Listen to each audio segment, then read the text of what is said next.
What's up, guys? Welcome to Blind Tag Keep Dreaming, rising out of the ashes of Blind Tag podcast from about a year or so ago. Old available onto that are still available online, so if you ever want to check out our thoughts on previous pay-per-views and stuff like that, be sure to check it out. But in lieu of doing that for the better part of a year, I've decided to jump back on something that we started but never really explored in any real depth, and I thought it would be a lot of fun to go back to that, and that's the Dream Matches section. So I've created this channel here, Blind Tag Keep Dreaming Official, BTKD Official. You can follow us on Twitter at BTKD Official. Obviously, please hit subscribe if you like what you see here, or if you have suggestions for dream matches, stuff like that. Just reach out to me. I'd be more than happy to sim those for you and stuff like that. But let me just take a second to really explain what BTKD is all about. Firstly, it's not just limited to wrestling. I intend to do some MMA dream matches in the future and stuff like that. But really, what this is about is looking at dream matches that could never really happen, mostly because people like Chris Benoit here are dead. But that aside, I mean, really, it's looking at matches that you would love to see from a real Smark Alecs perspective.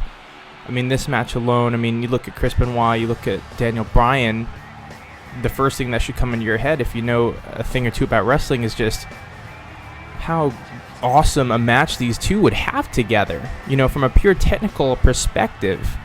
Again, let me just preface, I mean, this channel isn't about pretending to be a commentator, so I'm not going to be going over the action, going like, oh my god, do you see that? The crossface! No shit like that, nothing like that, man. Really, it's just a dissection of wrestling and why I think that any particular dream match would be an amazing dream match. So I'll be choosing the best ones, and hey, maybe now and then I'll choose one that I think wouldn't really work, but people want to see, and discuss why I think it wouldn't be a great dream match. You know, I mean, the only way to find out is by getting in contact with me at BTKD Official. Is right there in the bottom right hand corner. You can also use that at gmail.com to email me if you wanted to. But moving on to the match itself, why did I pick this match as the inaugural matchup for BTKD? As a submission match, no less. I mean, it needs to be said. This is the first time I'm flying solo on the mic, by the way. I don't have Brad or Joe or Tim or any of the old Blind Tag podcast guys with me. This is something I'm doing solo, but keeping the Blind Tag name alive. So with that in mind, please, you know, if there's like this right now, awkward ums or uhs or a little bit of silence, please be a little bit forgiving of that just for now, although I know it is the internet and YouTube, and from what I've heard, you guys aren't usually that forgiving, but, you know, whatever. I'm sure we can all get along as big-time wrestling fans. Please comment below and shit like that. But why would I want to see this matchup?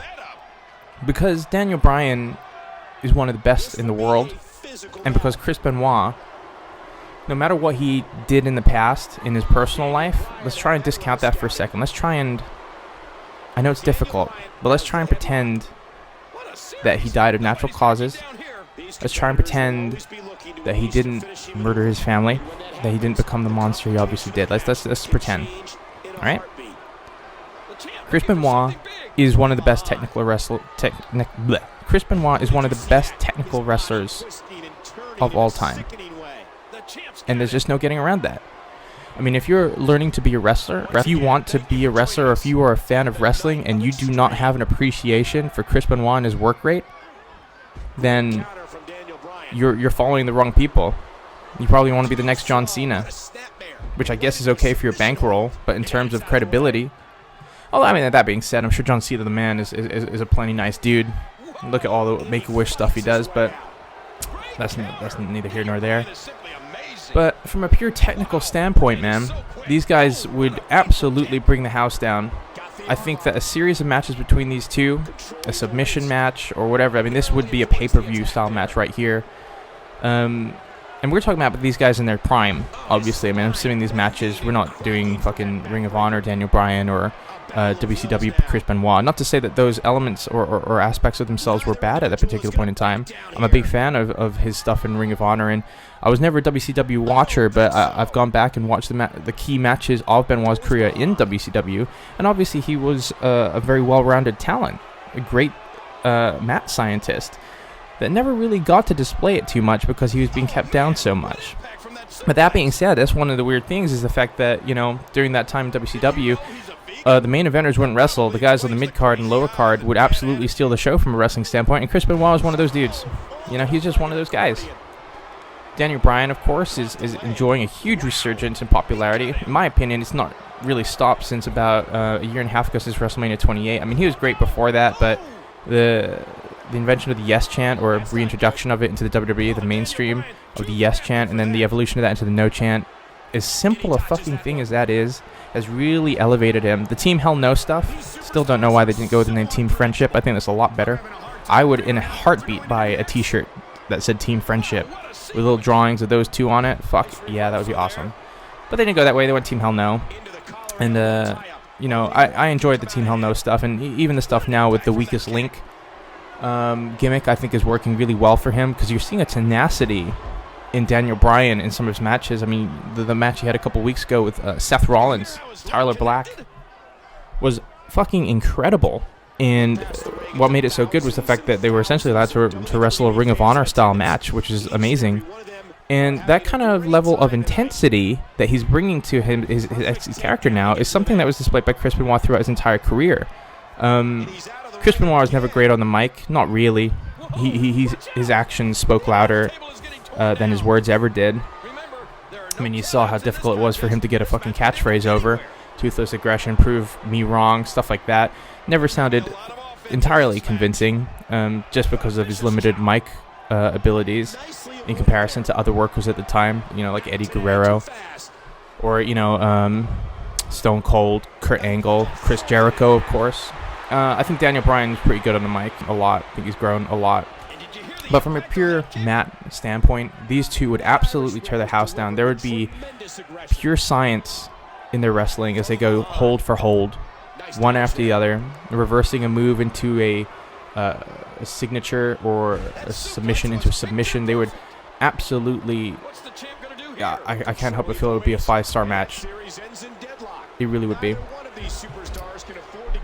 Submission into submission to submission, really showing everybody what wrestling is all about. You know, it's not just about power moves, even though those are good. I mean, for example, I'm a huge Michael Elgin fan, and he incorporates a lot of power moves into his repertoire, but the dude can still wrestle, don't get me wrong. It's not like a Batista who is relatively limited, relying on sheer power to impress people. These little guys, I say little, they're not that small, you know, in comparison to like the 6-foot giants and whatnot, I suppose they are. But the little guys, they have to stand out somehow, and these guys show it every day, or Chris Benoit did it. Sorry, I'm mixing up my past and present tense because one of these dudes is dead. But, you know, they showcased it every day that they wrestled, you know, bringing that intensity and stuff. I don't really think either of these guys had a truly bad match. I mean, they're both capable of selling incredibly well for their opponent, which I think would really benefit this match as well. I reckon they would do shit, and it would look like it really hurt. It would look really convincing. It would look amazing. They do a great job of selling for each other, making each other look really strong throughout the match, which is integral, of course. I think the build-up to this match would be amazing. I see them doing it from a pure wrestling standpoint. You know, who is the better man? Kind of like what they did with Punk, Daniel Bryan, but instead of a kind of best in the world syndrome, it would be mat technician. It would be who is the best in the ring, who is the best technical wrestler. Because, I mean, Punk is a good wrestler. He's an amazing wrestler, actually. He's the best in the world. You can't deny that. You can't argue with that. But is he one of the best mat technicians? He's very good, but I don't think he's as good as Daniel Bryan. I don't think he's as good as Chris Benoit or Bret Hart, you know? And with that in mind, I mean, that just goes to further my argument that I think the best technical matchup you could have, any Smark on their bucket list, which would never be completed because, again, one of these dudes is dead, would be these two, especially in their primes. You know, I'm talking about like 2001, 2002 Benoit on his way to the title before everything went wrong for him when he was wrestling with Jericho. I mean, those stints that he had, the ladder match with Jericho at Royal Rumble 2001, for example, what a fucking phenomenal matchup that was. And that wasn't just wrestling. He incorporated weapons and stuff like that, and his work rate was just phenomenal. And, you know, like I said, Daniel Bryan just keeps going no matter what he does. These competitors trying to keep their wits about them.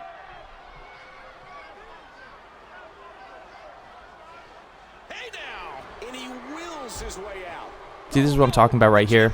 I knew I wasn't going to commentate on the match as though it was real or anything, but right there, fighting out of submissions, building it up to look like the finishing point, to only just get out, and then reversing it or whatever. It's a real indie wrestling thing to do, and I think it's something that would absolutely happen in this matchup. You know, constant build-ups, and then, you know, excuse me, that kind of like exhalation of oxygen from the crowd would go, oh, I thought that was it. I thought that was fucking it, dude. You know, and I really honestly think that's what would be: constant build-ups, reversals, building it up, until finally people couldn't take it anymore. There you go. And they tap out, and people go fucking insane because they've been building that matchup so well throughout the entire thing, waiting for the eventual tap.